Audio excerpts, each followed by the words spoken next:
Fala pessoal, tudo bem? Hoje eu vou falar sobre renda fixa e vou mostrar para vocês que investir em uma dívida pode ser muito bom, principalmente nesse momento que as pessoas estão ficando mais endividadas, o governo está ficando endividado, instituições estão ficando endividadas. Já pensou que você emprestar dinheiro para esse pessoal pode te dar uma boa rentabilidade?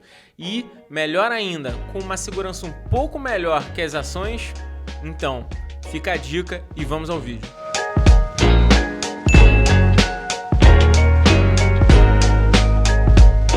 Então, pessoal, primeiro vamos falar sobre renda fixa. O que ela é, antes de tudo? Renda fixa, ela é uma modalidade de investimento um pouco mais segura e menos volátil do que ações. Por que ela é um pouco mais segura? Ou melhor, bem mais segura. Por alguns pontos. Primeiro, você tem o FGC, Fundo Garantidor de Crédito, que, se alguma coisa acontecer com o seu título, ele te cobre em até R$250 mil e te devolve. Aconteceu algum problema, de repente você investiu, sei lá, em um CDB da vida aí de um banco e aí esse banco quebrou, loucura. Muito difícil isso acontecer, muito difícil, mas aconteceu, quebrou. O Fundo Garantidor de Crédito te remunera, te reembolsa até R$250 mil, perfeito? É como se fosse um seguro que você contrata numa operação e se acontecer alguma coisa ele te paga, beleza? Segundo ponto, que também acaba te dando uma maior segurança, porque a renda fixa é sempre atrelada a um indicador, normalmente o CDI, que é uma taxa já fixada ali naquela operação mais conhecida. A gente tem pré e pós-fixados, mas eu não vou entrar dentro desse mérito agora.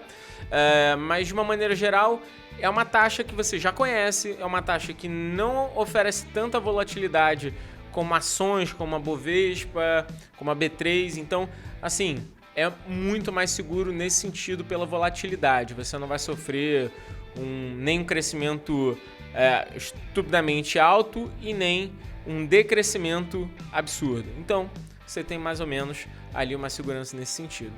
E o terceiro ponto da renda fixa, que normalmente você acaba comprando títulos de negócios, empresas e governos seguros. Então, por exemplo, se você investir no Tesouro Direto, você está investindo no Brasil.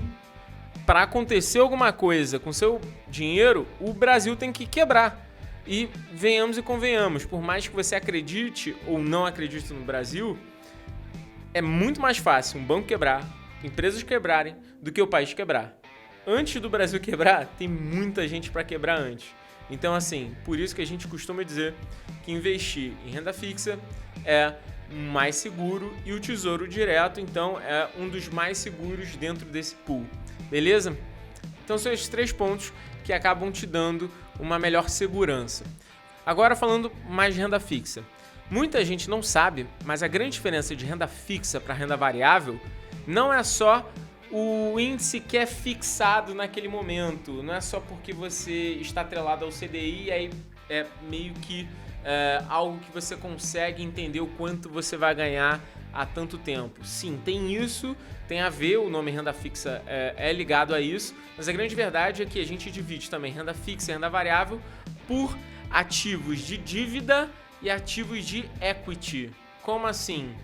Ativos de dívida, gente, são títulos de dívida, de crédito que você compra. Quando você está indo na renda fixa, você está comprando uma dívida. Exatamente. Só que você está comprando uma dívida de gigantes, bancos, o governo, empresas estatais gigantes, absurdas.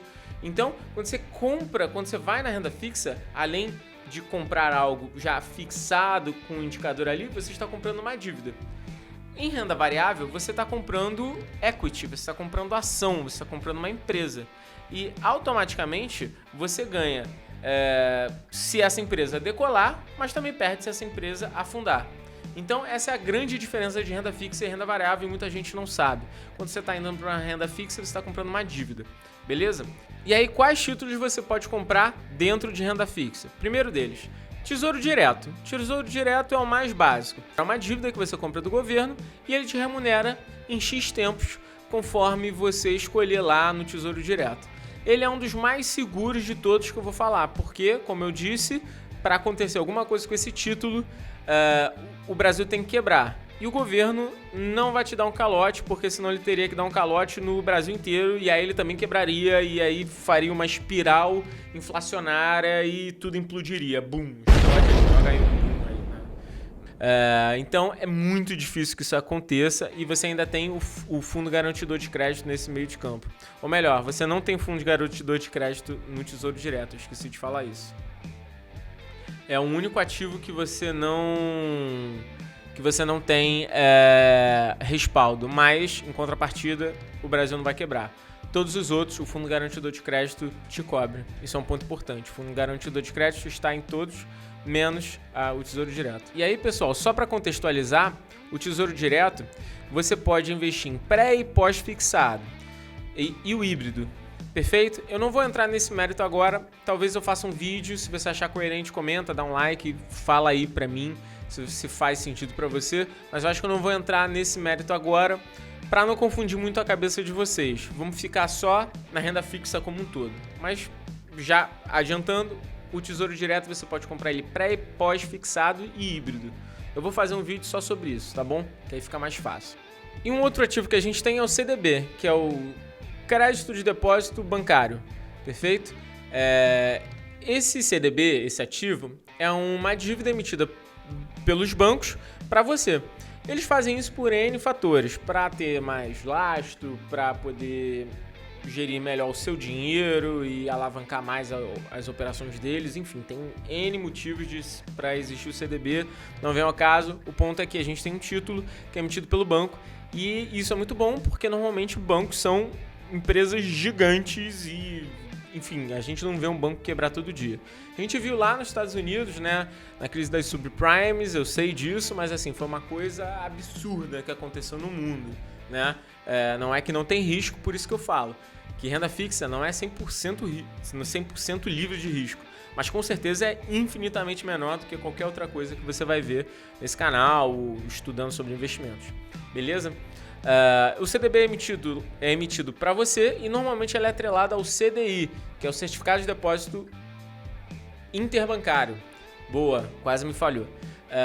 E o CDI é muito próximo de uma Selic ali, tá? Só para você saber. Por que a gente usa o CDI como referência?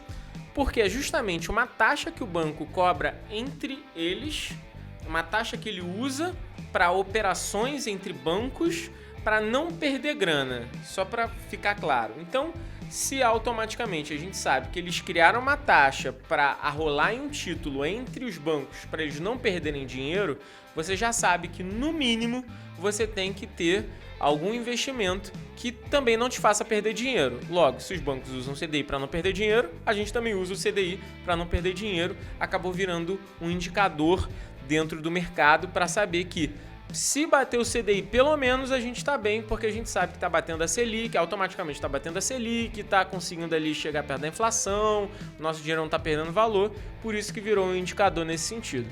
E aí todo CDB normalmente é arrolado a um CDI. E aí vocês vão ver ali, CDB XYZ, 110% do CDI, significa que ele paga o CDI mais 10% em cima dele, perfeito? Ah, Dario, se eu ver um CDB com 90% do CDI, cara, corre dele, porque ele tá te pagando 90% do que o CDI tá batendo.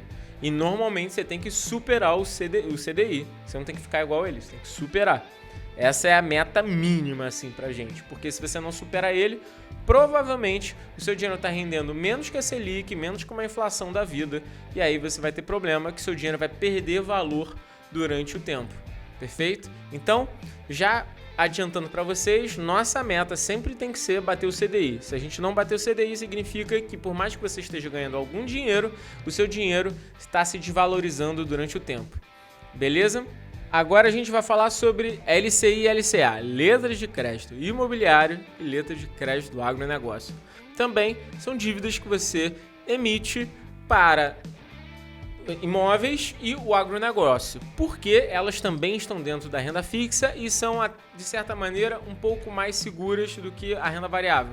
Porque, obviamente, imóvel é algo que é extremamente rentabilizado, tem um ativo ali. Então, por exemplo, se você emite uma dívida para, sei lá, um edifício, vamos criar um exemplo esdrúxulo, cara, esse edifício não vai acabar. perfeito? Ele não vai ser demolido se o negócio der errado. O ativo continua lá. Por isso que ele é um pouco mais seguro. E o agronegócio, ele é o principal fonte de renda do Brasil, né? A gente é montado em cima do agronegócio, a gente ainda é um país agroexportador e, obviamente, por isso, esses títulos são interessantes. Depois eu vou fazer um comentáriozinho sobre esses títulos, tá? Então fica até o final que vai uma boa dica sobre isso. E além disso, nós temos o CRI-CRA. CRI e CRA, que nome horrível, né, para falar, mas é exatamente isso. Que é Certificado de Recebíveis de Imóveis Imobiliários e Certificado de Recebíveis do Agronegócio. E aí, pessoal, assim, temos vários títulos. O que eu posso te dizer é que ele ainda tem modalidades pré e pós-fixado e híbrido, que eu vou explicar em outro momento, que são modalidades dessa renda fixa. Mas eu queria dar uma dica para vocês, sinceramente. Como o canal é meu, enfim, eu não sou pago por ninguém, eu posso falar o que eu achar mais coerente. Cara, eu não invisto tanto em renda fixa, porque tirando o Tesouro Direto e talvez um CDB, eu não gosto de letras. Por quê? Porque existe uma... vamos pôr uma exposição a mais no mercado com letras, porque você está confiando em negócios, operações que não tem uma robustez como um banco e não tem uma robustez como o Brasil inteiro. Eu particularmente acho nessas operações que se for para você se expor a qualquer tipo de risco, cara, tem outras coisas que você também se expõe a um risco tanto quanto eles e que te dá uma remuneração mais interessante na renda variável. Só que sim, eu entendo que é um processo. A gente tem que saber o nosso momento de investir. Se você está começando a investir agora, eu recomendo fortemente que você não vá para a renda variável, porque você vai precisar estudar muito mais coisas. E você não pode ficar dependente só de um assessor de investimentos ou do que você lê em uma única página de jornal. Você tem que estudar o que você vai investir, perfeito? OBS está causando um maior alvoroço aí, o que a Natália Arcuri falou sobre assessores de investimentos. Eu acho que assessor de investimentos é bom, mas eu sempre acho que você também tem que entender, você não pode depositar 100% o seu negócio, o seu dinheiro na mão de alguém. Eu acho que você tem que ter responsabilidade suficiente de aprender.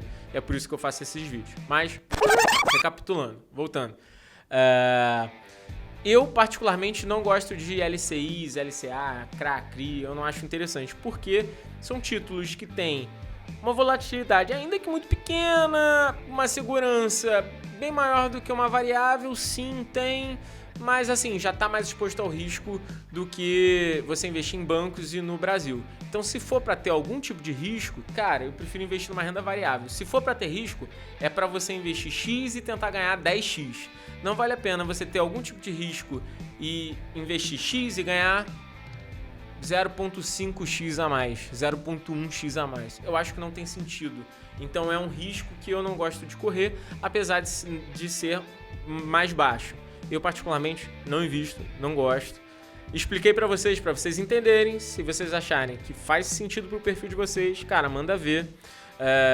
Tem letras aí, títulos que você pode comprar que podem ser bem interessantes com relação à remuneração, mas eu particularmente em renda fixa só invisto em CDBs, tesouro e depois vou direto para renda variável, porque se for para tomar algum risco é para realmente tomar risco para crescer mais. Entenda o seguinte, o seu pior cenário numa renda variável é ganhar zero, ou seja, perder tudo.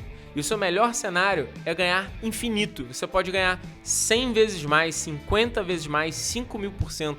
Magalu tá aí para não me fazer mentir. E já numa renda fixa com exposição, você tem uma exposição e o máximo que você vai ganhar é 0,5, 1, 2. E para mim não tem sentido. De 0 para 2, cara, melhor ir de 0 a 100. Eu penso dessa maneira, mas respeito aí quem gosta de investir nesse tipo de segmento. Mas já fica a minha palhinha aí de como é que eu penso. Beleza, pessoal? Se vocês gostaram, não esquece de dar like, se inscrever, compartilha com seus amigos e, cara, comenta aqui. Quero escutar o que vocês pensam. Só chamar no DM aqui no Instagram, Dario Pérez tá aqui, ó, aqui eu sempre me perco, mas vai estar aqui em algum canto superior aí. Me chama lá, a gente troca uma ideia, muita gente tem falado comigo, eu tenho atendido todos pessoalmente, porque eu gosto de ter essa troca. Então, vamos nessa, vamos aí desmistificar a renda fixa e espero que vocês tenham gostado.